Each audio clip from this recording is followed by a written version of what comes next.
A tutti buonasera, bentrovati a Checkpoint. Parliamo questa sera di sovranità limitata, parliamo di indipendenza del popolo sardo e ne parliamo con Massimo D'Adea, ex assessore regionale alla programmazione e alle riforme con la Giunta Soru, e con Gavino Sale, presidente di IRS e anche consigliere provinciale di IRS nella provincia di Sassari.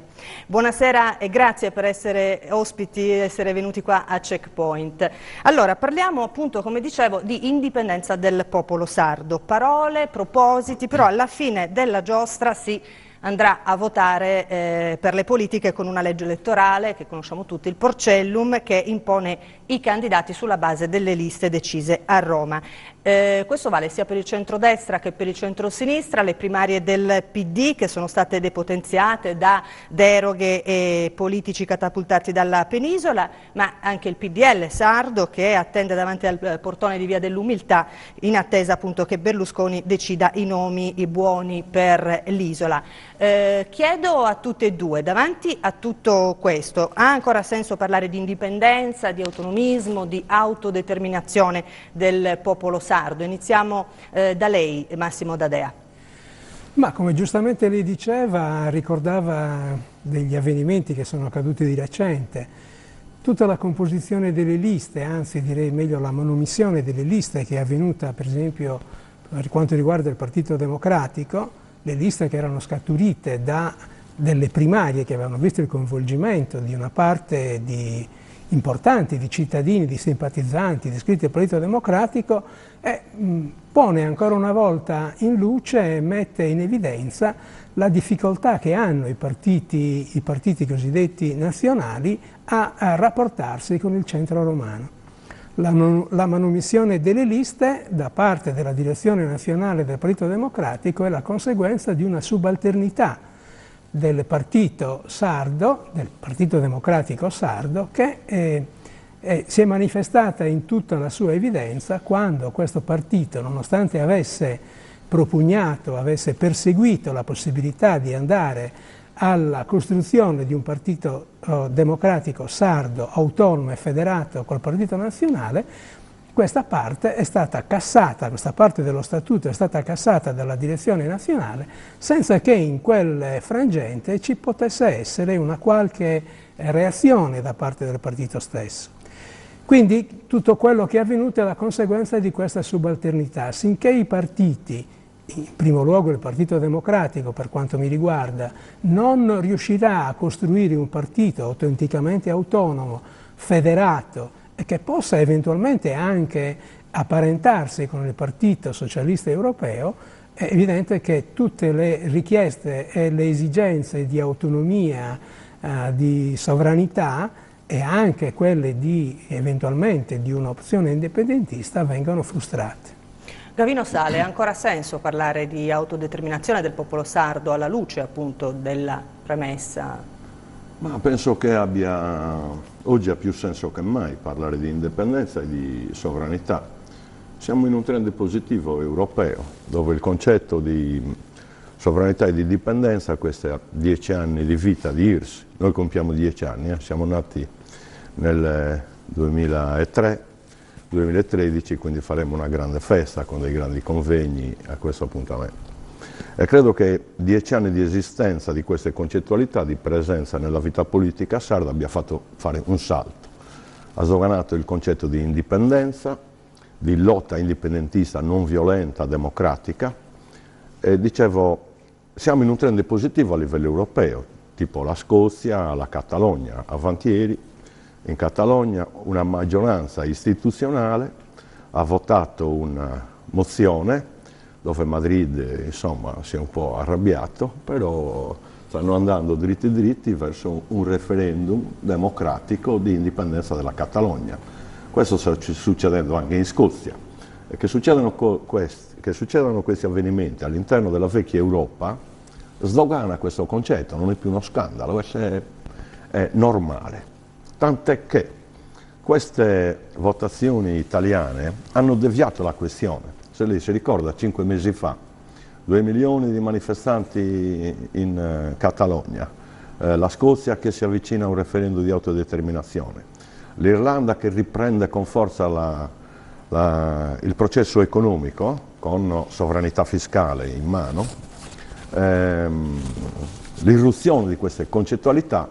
Il tema dominante 5 mesi fa era indipendenza e sovranità.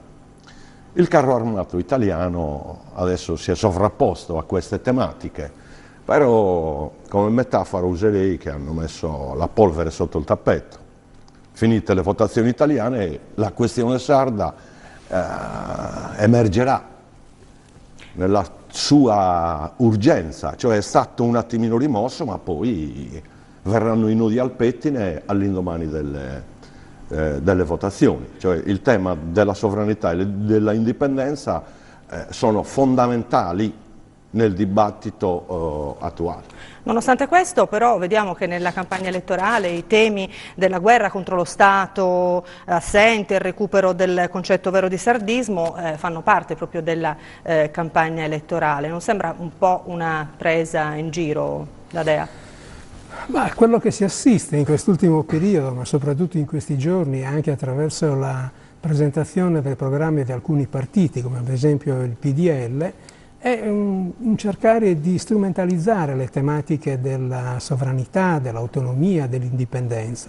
Partiti che sono stati storicamente partiti centralisti, che hanno sempre affossato qualunque anelito di autonomia, di sovranità e di indipendenza, oggi si scoprono improvvisamente autonomisti, si scoprono indipendentisti, si scoprono partiti che perseguono una sorta di sovranità. È evidente che in tutto questo c'è una strumentalità che è assolutamente inaccettabile. Il tema della sovranità e dell'indipendenza è diventato centrale oramai nel dibattito politico regionale per il semplice motivo che tutti quanti oramai hanno preso atto che l'autonomia è morta. L'autonomia speciale, così come era stata costruita dai padri della nostra autonomia, è oramai morta. Chi si attarda a rivendicare oramai un'autonomia che è morta non tiene conto appunto che oggi i bisogni di autodeterminazione e di autogoverno dei sardi pongono l'attenzione e l'esigenza di elaborare nuove prospettive e la prospettiva passa attraverso o una fase intermedia che è quella della sovranità.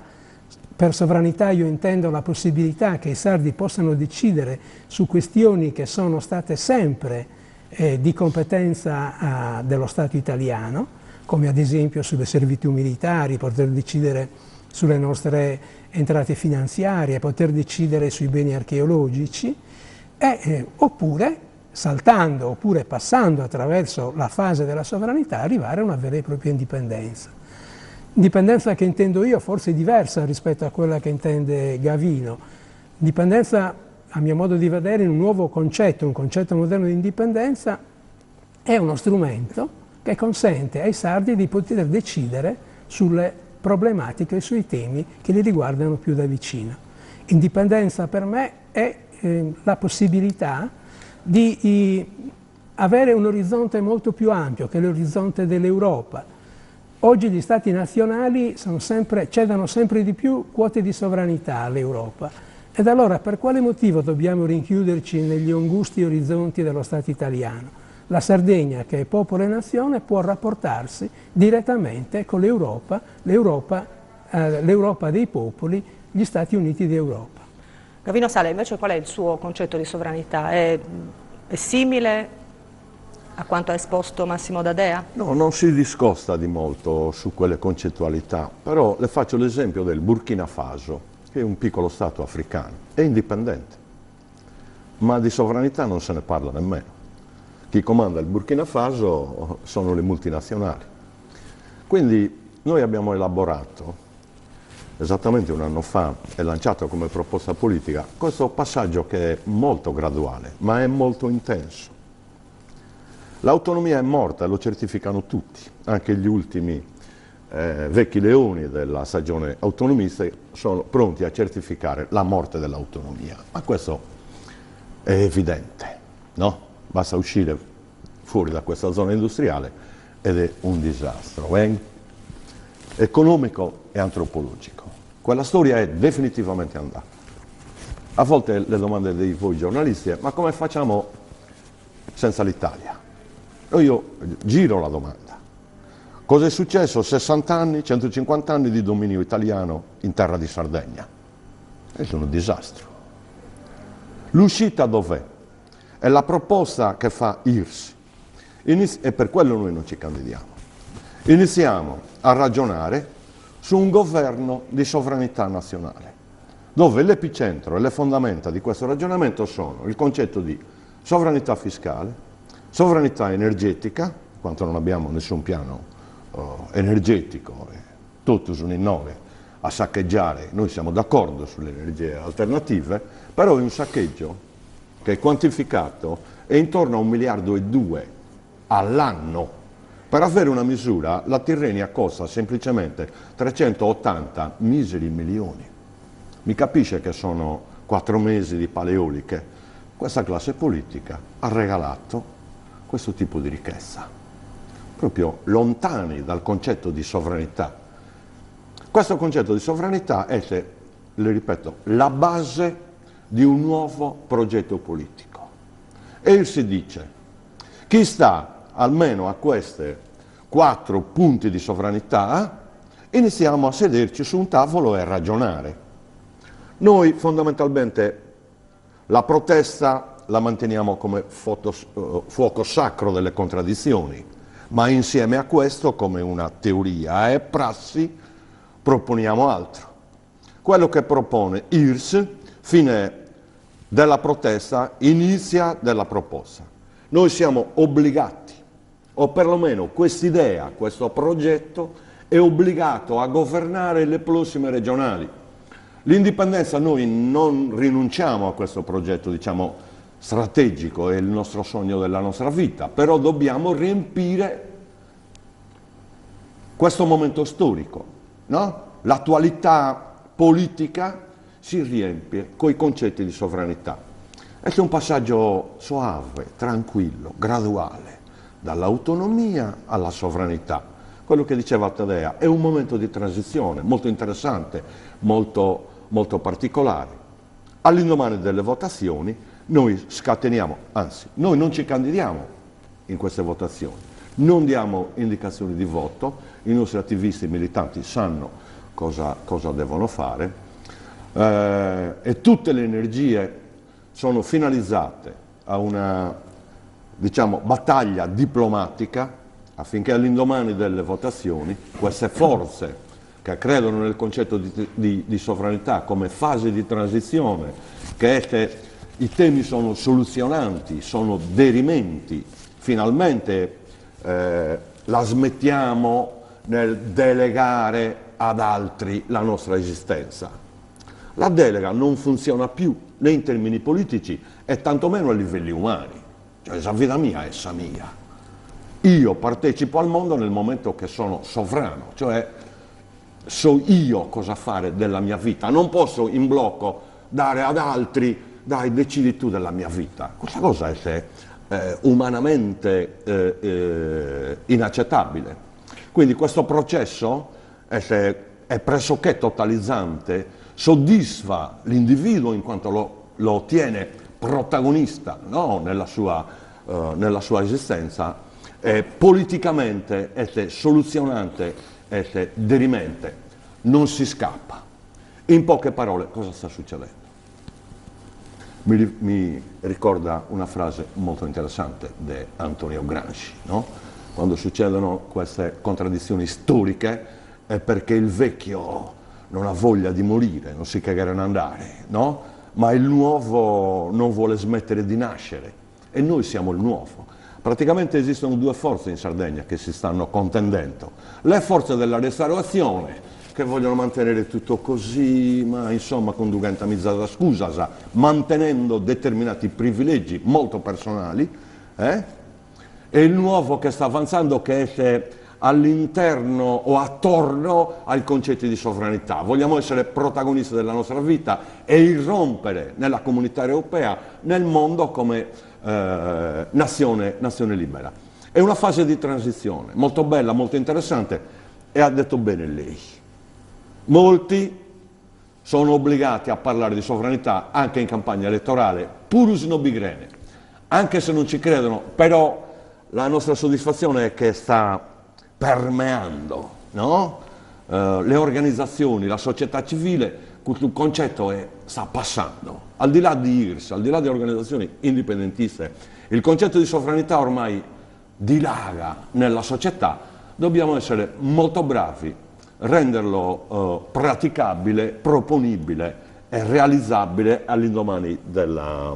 Stiamo aspettando, il nodo al pettine della storia inesorabile sta arrivando, o ci siamo già. Ecco. Massimo D'Adea, torniamo a Cagliari. Pochi mesi fa è stata bocciata la mozione presentata dal PISDAZ che propugnava l'indipendenza della Sardegna. Nonostante questo il Partito Sardo d'Azione resta nella maggioranza di Cappellacci, il presidente della regione scelto da Berlusconi è votato con il simbolo di Berlusconi. Che coerenza c'è in tutto questo? Ma prima evidenziavamo un aspetto che è paradossale. In campagna elettorale oramai tutti diventano indipendentisti, tutti diventano seguaci della sovranità. Però è evidente che bisogna essere accorti e vedere un pochettino quale coerenza c'è in queste affermazioni. Il Partito Sardo d'Azione, che ha una storia che è profondamente legata alla nostra terra, chi può dire di non essere sardista? Il problema del Partito Sardo è un partito che ha svenduto la propria dignità, che ha svenduto un patrimonio culturale, storico, nel momento in cui ha dato la bandiera dei quattro moni nelle mani di Berlusconi. Non c'è coerenza in tutto questo, perché si è ripetuto esattamente quello che storicamente è avvenuto.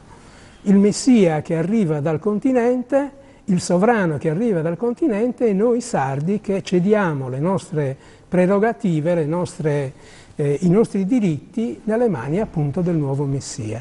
Quindi non c'è coerenza, c'è una contraddizione di fondo, perché il Partito Sardo oggi è uno dei pilastri che sostengono la maggioranza di destra alla regione. Allora, io penso che sia necessario nell'affrontare questi temi, però avere una concretezza maggiore. Noi parliamo di sovranità, parliamo di indipendenza, ma perché? Perché c'è stato il fallimento dell'autonomia. E l'autonomia è fallita, oggi è morta, per una responsabilità che è anche nostra, delle classi dirigenti, delle classi politiche che non hanno in tutti questi anni utilizzato appieno gli strumenti che l'autonomia metteva a disposizione. Ma l'autonomia è fallita per una precisa responsabilità dello Stato italiano. Nel momento in cui quel patto costituzionale che legava e che lega la Sardegna allo Stato italiano è stato infranto, è stato calpestato proprio dallo Stato italiano. Un esempio per tutti, l'avvertenza per le entrate, sulle entrate, un diritto statutario nostro che è stato calpestato dallo Stato italiano. Quel patto è stato infranto per precisa responsabilità dello Stato italiano. Ma se l'autonomia è morta e finita, bisogna sostituirla con qualche cosa di diverso.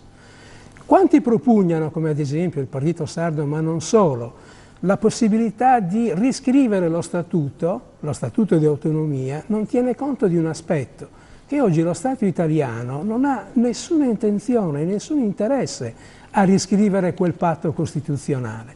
Non solo, ma i partiti, soprattutto ad esempio il Premier Monti, oggi è già alle prese e ha preannunciato la modifica del titolo quinto della Costituzione, cioè cancellare anche quegli aspetti di autonomia regionale che esistevano, il che sta a significare che la regione sarda perderà anche, diciamo così, le connotazioni di regione a statuto speciale, ma l'ha già perso perché noi abbiamo meno poteri delle regioni a statuto ordinario. Tutto questo deve essere sostituito con un'elaborazione nuova, con una proposta nuova, che può essere quella della sovranità, ma che non esclude che la Sardegna, in quanto popolo e nazione, possa rapportarsi direttamente all'Europa dei popoli e quindi diventare componente effettivo degli Stati Uniti d'Europa.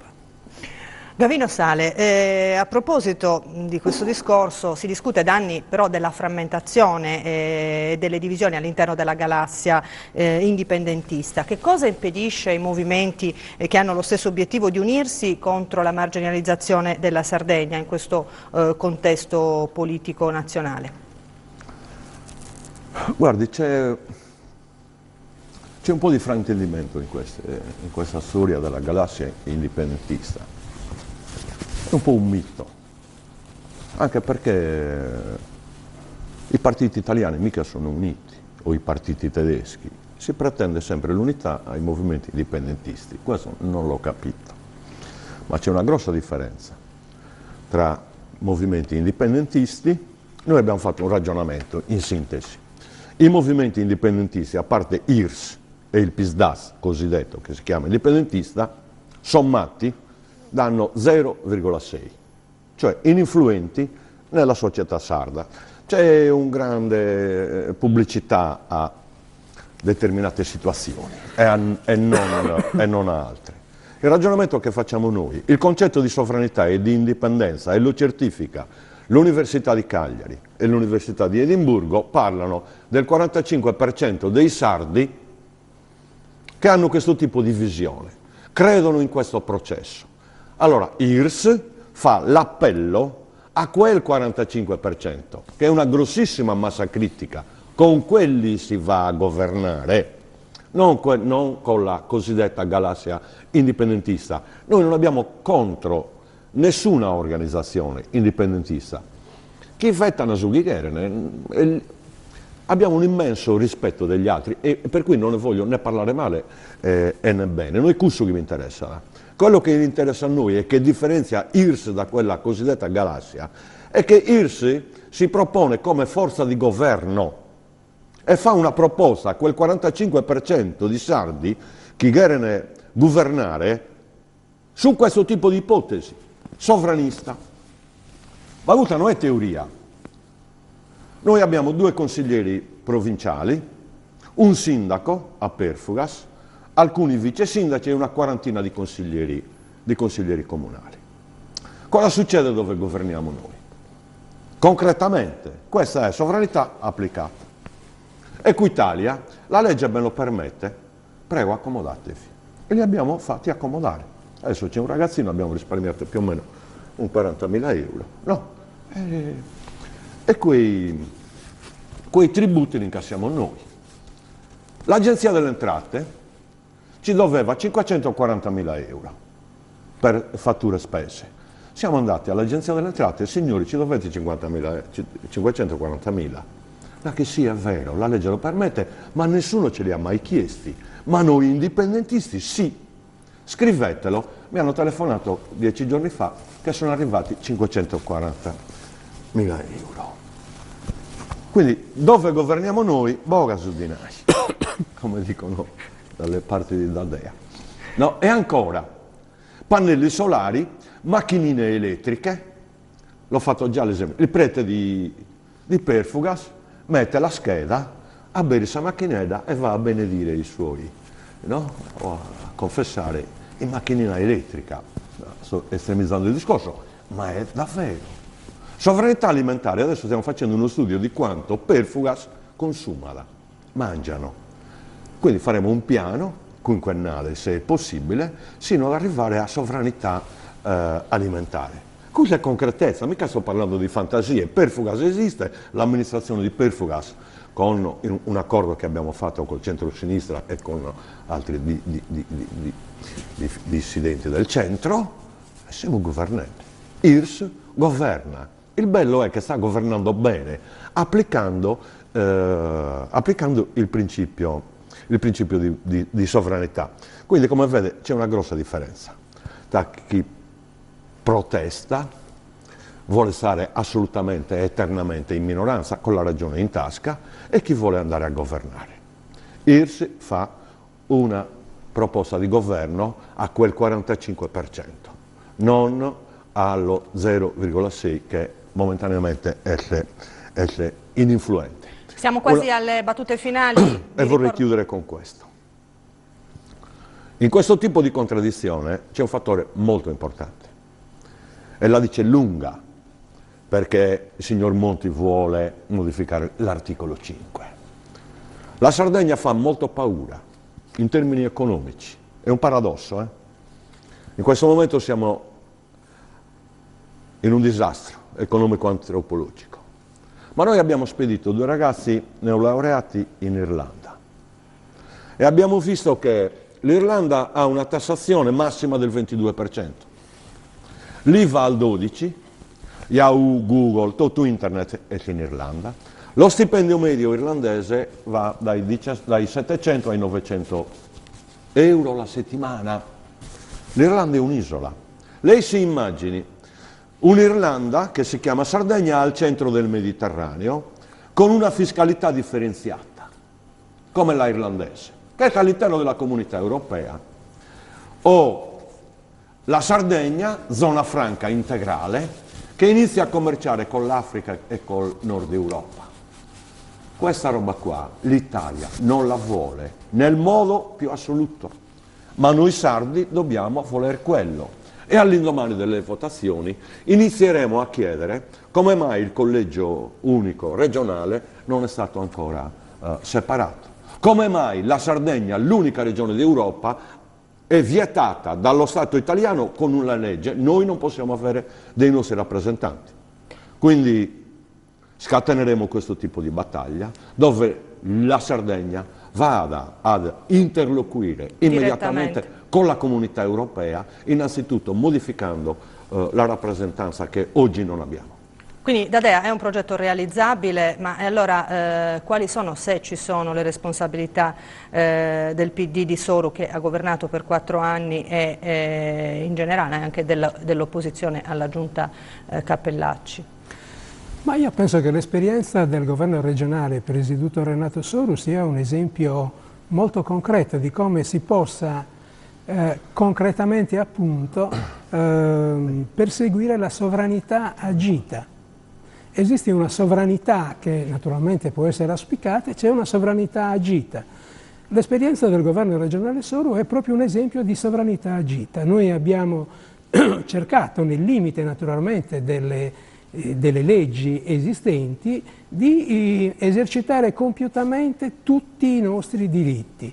Abbiamo cercato cioè di concretamente cercare di dare risposte a quelli che sono i bisogni dei cittadini sardi. La sovranità agita è quella di poter, ad esempio, decidere in piena autonomia su come destinare le nostre coste, di come tutelarle, di come tutelare l'ambiente, di come tutelare il paesaggio, di come si possa, cioè, perseguire un progetto estremamente ambizioso, quello della giunta Soru, che cercava di coniugare identità e modernizzazione. Identità intesa come la necessità, cioè di valorizzare al massimo quella che è la nostra storia, la nostra tradizione, la nostra lingua, la nostra cultura, il nostro ambiente, il nostro paesaggio, e coniugare questo con la modernizzazione, cioè con la possibilità di investire concretamente risorse a favore della conoscenza, della cultura, a favore dell'innovazione. E quindi questo progetto che ha animato quell'esperienza io penso che sia ancora valido. Noi oggi dobbiamo cioè perseguire la necessità di coniugare identità con la necessità di una modernizzazione profonda della società sarda. Ed è terminato il nostro tempo a disposizione, quindi ringrazio i nostri ospiti. Vi ricordo Massimo D'Adea, ex assessore regionale alle riforme, grazie per essere stato qui con noi a Checkpoint, Grazie a voi. E Gavino Sale, presidente di IRS, che significa Indipendenza Repubblica de Sardegna. Grazie Gavino Sale, grazie ai nostri telespettatori.